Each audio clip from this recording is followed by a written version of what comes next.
God. Thank you because you're blessing for us. Now we will start our lesson. Please bless us so we can understand our lesson. Thank you, God. Amen. Saint Joseph, pray for us. In the name of the Father, and of the Son, and of the Holy Spirit. Amen. Okay, thank you. Sit down, please. Okay, good morning, student. Morning. How are you this morning? I am okay. Thank you very much. Okay, please sit on the right place. Coba duduk di tempatnya yang lurus ke kanan. Okay. Okay, now we have an English lesson.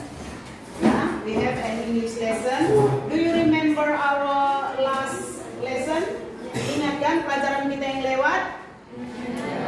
Okay, the topic is about label. Yeah, label. The label of food, the label of drink, and the label of medicine. Okay, now we have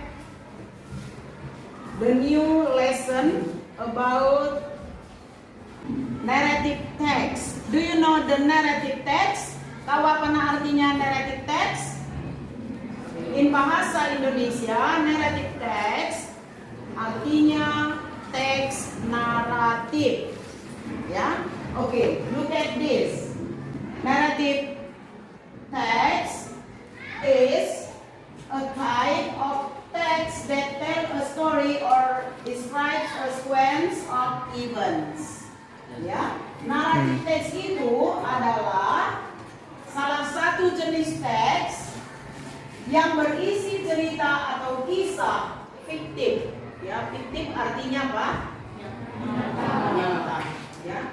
Jadi naratif itu cerita mengenai sesuatu atau jenis cerita yang bersifat nyata atau fiktif. Boleh juga dia tidak nyata. Ya, ini dia. Ya, narrative text. Coba baca sama-sama. 1, 2, 3. Narrative text is a type of text that tells a story or Okay. Tujuan pembelajaran kita, our learning goal after learning this narrative text, setelah kita nanti mempelajari ini, there are 3 learning goal you should know.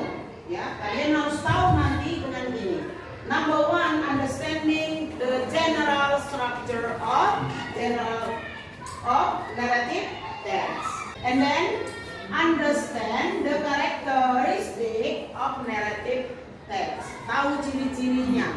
Tadi tahu strukturnya bagaimana, lalu tahu ciri-cirinya, dan yang ketiga, what is this? Alright. Menuliskan contoh.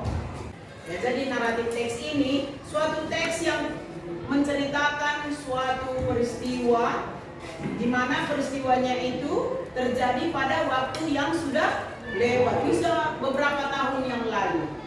Ya. Dan ada yang bersifat nyata dan ada juga bersifat fiktif atau tidak nyata. Next, this is the characteristic of narrative text. Ciri-cirinya bagaimana? Kita memakai using past tense. Do you know past tense? Past tense itu artinya yang sudah lewat, yang sudah lalu. Apa ciri-ciri past tense? Memakai to be ini. Ya, was and were. If the subject I, he, she, and it, kita pakai dia was. You, we, they, memakai to be were. Lalu bila mana di sana ada kata kerja, ya verbnya harus verb to. Contohnya bermain. What is the English bermain? Play. Verb to-nya play. Ya, play. Nah, ini dia ya. Using past tense and to be-nya was and were, and use verb to. And the second is using adverbial of time. Adverbial of time itu menggunakan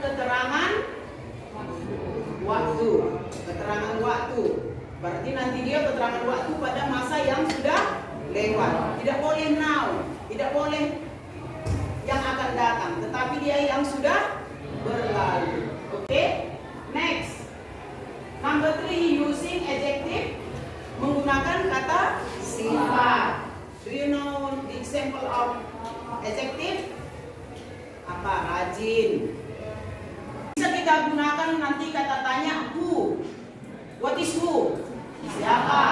Lalu berkaitan dengan tempat. Pertanyaan tempat, where? Di mana kejadiannya? Siapa di situ tokohnya?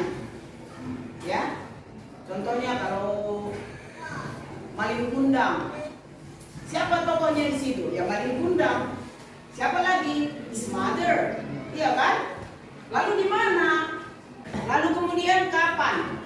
Kalau berkaitan dengan kapan, berarti pertanyaan apa di situ? When. Orientation, komunikasi. Pada bagian ini berisi permasalahan. Permasalahan yang terjadi. Contohnya, kalau dia tadi maling kundang, apa masalah yang terjadi? Dia berbohong, ya. He lied about his mother. Dia berbohong akan ibunya. Dia mengaku orang kaya, padahal dia orang susah yang berasal dari desa. Kemudian resolusi.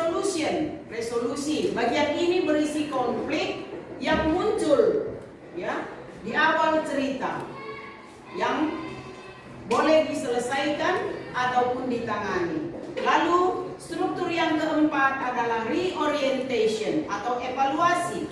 Bagian ini berisi merefleksikan peristiwa yang di dalamnya terdapat nanti pembelajaran moral. Jadi, if we studied about narrative text, we should take the moral lesson. Contohnya tadi, kalau kita baca naratif teks tentang maling kundang, apalah pembelajaran moral yang bisa kita petik di situ? Jangan berbohong atau tidak mengakui orang tua. Naratif teks yang lain contohnya peristiwa like Toba atau Toba Light dan Toba.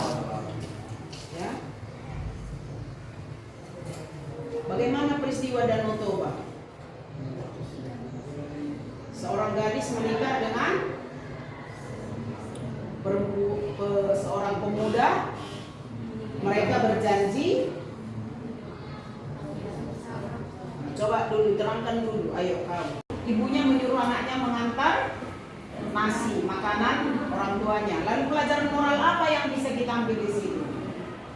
Pada saat kita membawa orang kita, seharusnya orang tua itu berterima kasih, tidak memarahi anaknya dan membina anaknya dengan dalih untuk tidak terkenal kepada anaknya. Iya, pelajaran moral apa yang bisa kita ambil dari yang dilakukan si Toba? Kita harus mengerjakan, melakukan, melaksanakan apa yang dikatakan orang tua. Bagaimana cerita maling kundang?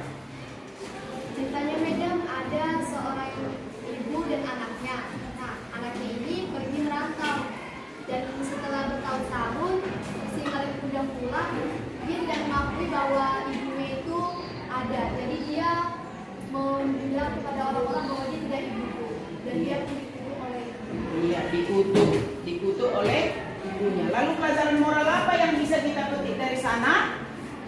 Menghormati dan menyayangi orang tua walaupun bagaimana sekalipun keadaannya. Baik, sudah nak?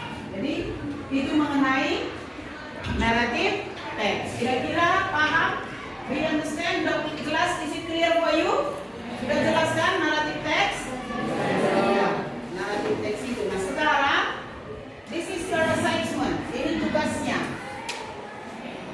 Ya. To write down the characteristic of narrative text. Ya. I give you some question, and then Please answer. Okay?